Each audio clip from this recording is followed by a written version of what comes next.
Alrighty, so today we're going to be talking about re-rolling in Dokkan, and more specifically, why I believe that you should not be re-rolling in Dokkan. Now, some of you might be asking, what is that, right? I'm sure some of you, Dokkan might be your first gacha game. Bless you, because, you're not in the thick of it, right? But Dokkan might be your first kind of mobile summoning game, right? A gacha game, and you might not know what re-rolling is. So, re-rolling is essentially, it's very simple, right? It's starting a new account when you don't get what you want or it's time for something major to happen, right? One of the most common practices people do all the time in this game is they play the game for the year, right? And then the next anniversary rolls around, and then let's just say LR Beast Gohan and Orange Piccolo unit comes out for the 10th anniversary, right? And then they're even better than Beast Gohan was last year, and they're like, oh my god, I need to drop everything that I've done over the last year and make sure that I get this LR just so I can have the new LR, right? This commonly happens after they get shafted on a banner, or it's just a character that they really just cannot live without, right? And I don't think that that is smart, right? To go through a whole year of grinding and get all these exclusive things and play all these events, participate in all this content, and then start over the next year just because you missed out on a unit, right? I think that this game is a game that heavily rewards continuity, sustainability, consistency with the same account over time, even if for a little bit you are struggling with content because you don't have a certain LR, right? The first and most obvious point to this is the coin system, right? If we talk about the coin system, this is going to be pretty brief. I'm sure most of you know how this works at this point, but if you don't, I will go ahead and explain it. The coin system is every multi on a designated banner that gives a specific type of coin, you will be getting, them per multi, right? So if we were to do, I'm not going to do it in this specific video, but if I were to do a multi on this banner, I would be rewarded with some, what's it called? I don't even know why I can't, what color is that? Blue, like light blue, white coin, limited time coin, whatever you want to call it. It's going to give me 10. Right, and then so on and so forth. You do a multi, you get your coins, and then with those coins, you can convert them to yellow coins, and then you can purchase a character with those yellow coins from accumulating them over time, right? And with that, you're going to be able to buy whatever LR that you want from this specific bunch, right? So let's just say, you really wanted LR Bulma. You don't have LR Bulma. If you want to summon on this banner and get your coins up, you can go ahead and purchase a copy of Bulma. And the same thing could be said for Dokkan Festival units, same thing could be said for Carnival units, and acquiring coins over time could potentially relieve you of a time where you get shafted, right? So, for an example, I did not pull Tech UI Goku. So what did I do? I put away 500 red coins, and I'm saving them for when UI Goku comes back. Could I have deleted the game and re-rolled and tried for UI Goku? Yes, but what's the point of that, right? I've been playing this game since about 2019, and I don't want to do that. So that's the first thing, right? This game is giving you a relief if you do not pull a character, right? And especially now, with the pity system being implemented for major celebrations like Anniversary and Worldwide Download Celebration, I know 2,500 is a lot, but it still does exist. I think this is going to be a really important topic of discussion, and sort of just leaning into this is why you don't re-roll crowd. And that is one of the major reasons, right? Because you can have a reprieve from a bad summoning session. So if you are re-rolling because you got shafted, do not do that. Now, one thing I do want to preface, because I guess I forgot to mention this at the top of the video, but if you are somebody who is just getting into the game and your first banner is like an anniversary banner and you log in and there's like 100 stones just in the gift box, that is the time that you want to re-roll. When you do not have an account and it's like your first time playing, right? If you want to get to an optimal start with the best character possible at that time, then I would recommend that you do that, right? But also keep in mind, you could just grind stones until you pull the character, but if you really want to start off on the right foot, then I would say that is smart. But I will say overall that you should not be re-rolling if you have already had an account for a year, 6 months, 7 months, right? Because, I get that comment all the time during like major celebrations, right? It's like, oh my god, I got shafted, I should just re-roll. And I always tell people like, no, you should not. So aside from coins, let's go ahead and get into more specific reasons on why I don't think you should re-roll. Now, one of the major ones is going to be your ability to gain stones from Extreme Z battles, right?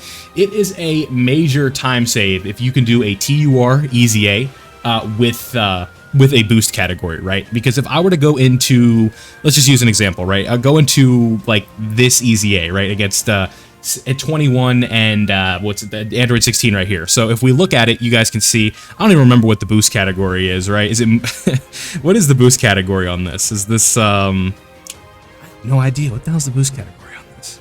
Either way, right? There's like, it's a very specific boost category where if you don't have characters for it, you could potentially find yourself in a bit of trouble, right? And literally, like, barely any LRs are on this boost category. I don't know what the hell's happening with this one. This is a really bad example. Let's go to one that has an actual boost category. But, like I said, if you're going to do a TUR EZA, and it's going to potentially take a long time because you don't have this, or you don't have boost units, like, this is going to just be a pain in the ass, right? This one looks like Connected Hope. I think that's what that one is. But Connected Hope, or whatever this one is, right? This is going to be a nice boost category because, as you can see, rather than doing this with the Superheroes team, which is what I had to do on Zero to Hero, which took a long time, by the way, this is going to be much quicker. If I just have units from this category, I can mush them all together on one team and be like, oh, look, I have a boost category going, right? So that's one of the first ones, right? And aside from just doing regular Extreme Z battles, it's also going to be Extreme Z areas, right? A lot of times with Extreme Z areas, you're going to have specific farmable characters. You're going to have to have specific free-to-play units, right? So if we just go to any schmuck EZA area, let's go to this one, right? And we'll go to stage 12. So I press on stage 12. You guys can see there is a summonable character available for this one because, of course, there is. But you could see a lot of free-to-play characters here, right? Super Strike Trunks, Android 13, Fused Android 13, regular Android 13, right? Prime Battle Vegeta. This Goku, no, he's not free to play. Yeah, no, he is. He's the Incredible Gem Goku, right? It's just having these characters done and not having to redo them because you re-rolled is just going to be a huge time save, right? So do keep that in mind.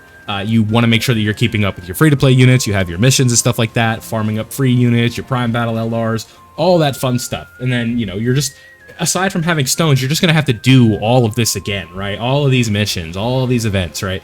When you don't need to have them all done if you've already done them on your account, right? So that's why I think re-rolling is really not good in that sense. So free-to-play units that you don't have to do them again. You have your login rewards, that login bonus for the days counting. You have your power level bonuses. You don't have to link level your units again. That's something else we can talk about, right? It's going to be quite a pain if you have to go ahead and do your Superheroes team, your link levels again, right? Like this character you might have, and then you'd have to put them all the way back down to link level 1 and then do that whole process again. Burn stones on stamina doing that. You have to rank up again. Just a whole lot of reasons why you should not really be re-rolling in this game. And one last thing, or one of the major things, like I said, is the EZAs, right? We talked about EZAs earlier. Having access to all of these old characters, that EZA is going to be fun, right? Because that could potentially help your teams, right? If you re-roll, there's a good chance you're going to be missing this Namek, Goku, and Vegeta, or the Gohan and Krillin unit, right? You might not have Tech Broly anymore. You might not have Tech Jiren or Tech Gogeta when he potentially comes out, right? That was a problem on my Zero to Hero account. I did not have Tech Gogeta, and Fused Tech Gogeta is like the best character in the game, right? So that ended up being a bit of an issue. So my characters wouldn't be link leveled. I wouldn't have access to old EZAs. I'd have to do the EZAs again. And it's just a lot of a time sink for no reason when you could potentially just be playing the game on that same account and having everything done and then just missing out on a character that you might like a lot for a little bit, right? I think all in all, it's probably worth it to just wait. So the last thing I want to mention is because again, these are just mostly from my experience doing a rerolled account on Zero to Hero, but that was for a YouTube series, so it was way different, right? I didn't get rid of my JP to do that. But the last example I want to talk about in today's video is going to be the skill orb system and missing out on specific skill orbs and not having an abundance of them for when you pull new characters, right? Now, this is an anniversary character, so they have their own exclusive ones, but you can see if I just scroll, I have a plethora of options of skill orbs for all of these different characters based on typings, based on saga, based on if there was an EX character or an EX orb, stuff like that. So I don't really need to worry about my skill orbs on this version. So let me pull up my global just to give you an example. So you can see I'm over here on the quote-unquote reroll global account, right? I didn't reroll on that. I just started a new one, but the same idea, right? I started over. That's it, right? So I can scroll my finger, like I can do one motion of my finger, and I'm at the bottom of my skill orbs, right? So keep in mind, you're going to be losing a lot of those as well that you might not be using. So, a lot of different reasons why you shouldn't be re-rolling in this game. This is a game that heavily rewards continuity, and you want to try and stick with the same account for as long as possible, because that is just the way that this game is structured. This is not a PvP related meta where you need to have the best units and you feel like you need to have the best units at all times, where you can get away with re-rolling like Legends, right? There's a really good example. Like right now, or a couple weeks ago, you could have re-rolled on Legends, gotten a copy of Turles, gotten a copy of Trio My Goku, and then somebody else, and you would have had a team for that PvP season, and you could have just dominated, because the meta is shifting in that game every 2 to 3 weeks, right? Compared to Dokkan, where things do slow down for 6 to 7 months at a time, and in those 6 to 7 months, you could potentially build up resources, link level characters, and have things ready to go for when these major releases do happen. So there you guys go. Just a couple of ideas and like concepts for why you should not be re-rolling. I heavily agree, I heavily am of the opinion that if you are starting today, then it's different to re-roll. But if you have had an account for any period of time beyond like a day, I would say that re-rolling is just something that you should not be doing, because you should be taking the fruits of your labor with the grind that comes with this game. So let me know what you guys think down below. Did you re-roll your account? Do you plan on re-rolling? Because if you do, I'm going to tell you not to. So thank you guys for watching. Hope you enjoyed. Leave a like if you enjoyed. Subscribe if you are new, and I'll see you all in the next one.